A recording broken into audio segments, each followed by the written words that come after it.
This is the third Excel demonstration on Excel basics. And so this demonstration is going to talk about sorting. So I want to sort my data. We're going to do a few more calculations, and we're going to use the sum button in Excel. So those are the three things that we're going to cover in this demonstration. The first one is sorting. So in the idea of sorting, I want to highlight the things I want sorted. And I want to highlight the things that I want to stay hooked together.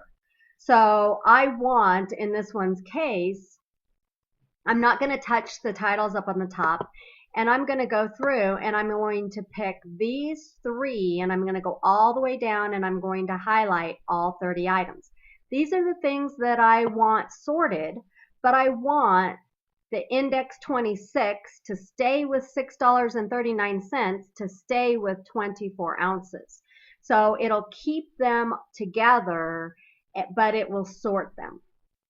Now I'm going to come over here and I'm going to pick the sort and filter, and I'm going to click on my left button. And if I sort smallest to largest, this is what I get.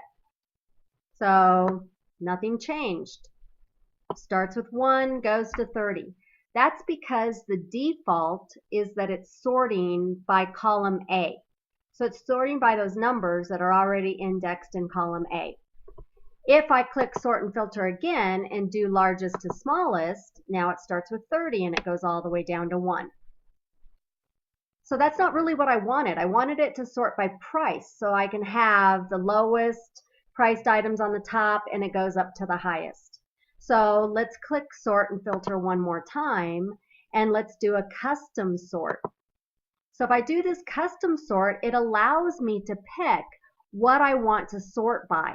And so notice how the default is this column A, but I want it to sort by price, which is what's in column B, and let's go smallest to largest, and let's pick OK. So now the first thing that comes up is item number 12, which was something that I purchased for $1.99, and there was six ounces that cost the $1.99.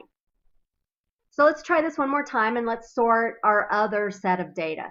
So let's sort the second one.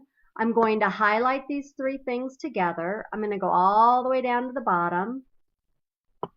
I'm coming over here to sort and filter, custom sort, and I want to sort by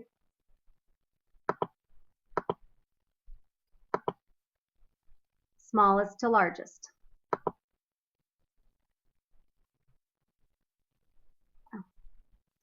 Let me try that one more time. I picked the wrong column. So I want to sort by the 99 cents, which is the price column, and I'm going to pick OK.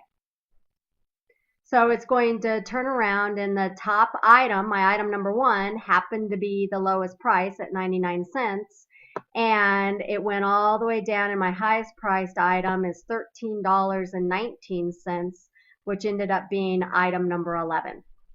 So probably in this one's case, it wouldn't matter if I would have highlighted the price, if I would have went this direction and highlighted.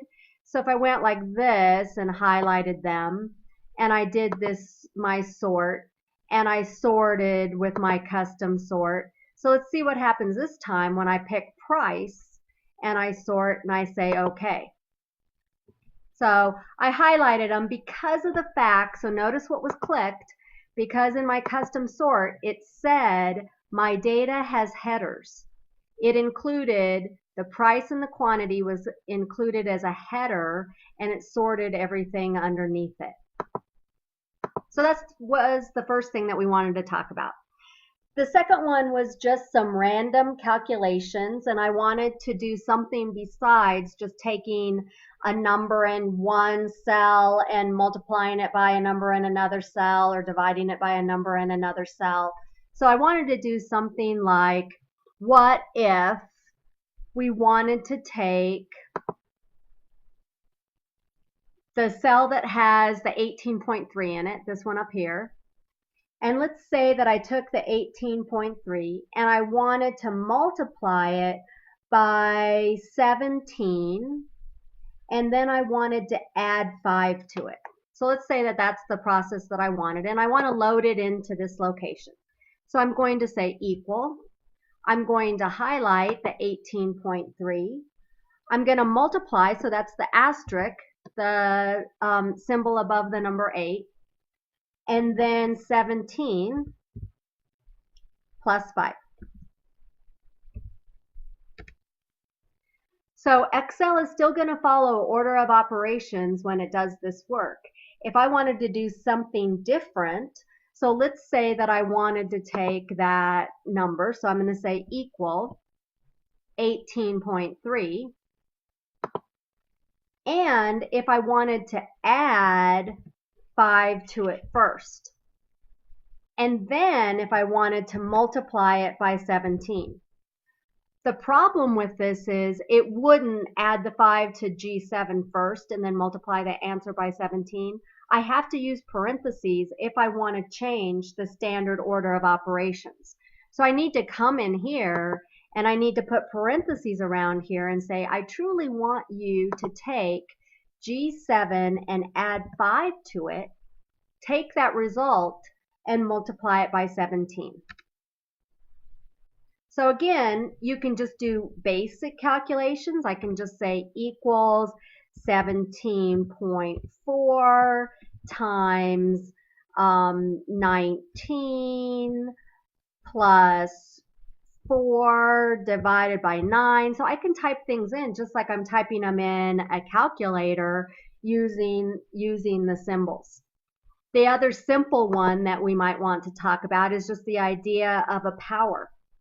So let me take something like 17.9 and let me square it. So I'm going to use the caret key. So I'm using the caret key and it's going to take this and it's going to square it. So I'll take the caret key, which is the symbol above the number 6, and I'll put a 2 and it'll, oops, you know what I forgot? I forgot to put the equal sign in front. So I've got to come up here to my formula bar and I've got to put that equal sign in. If I don't do that, it thinks it's it's words or alphas or texts. So I need to put the equals in front so that it knows it's a calculation. And then when I push enter, I'm going to get the 320.41. The other thing that I could do is I could just take the equal, and I could just take 17.9 times 17.9. So I could do this too if I was just squaring something. So I can either use the caret key or I can multiply it by itself when I'm trying to do that power, specifically trying to do the square. The last thing that we wanted to talk about in this demonstration is using the sum button. So up here where we were using sort and filter, see the button up here that's a big capital sigma? So this is a sum. So clicking the sum button will automatically add everything up above it, and your total will appear in the cell that you selected before clicking the sum button. So let's come down here to the bottom and let's decide to sum this column. So I'm going to put my cursor there. I'm coming over to the side to sum, and I'm going to click on the sum. I'm going to push enter, and it's summing everything above and coming up with $132.98. Just for practice, let's do it again over here on store A. I'm going to click there. I'm going to pick the sum. I'm going to push enter, and it summed everything above where I had my cursor. Okay, that concludes Excel Basics number 3. So we learned how to sort, we did some more simple calculations, and we used the built-in sum button that was over here on the right-hand side by the sort and filter. Okay,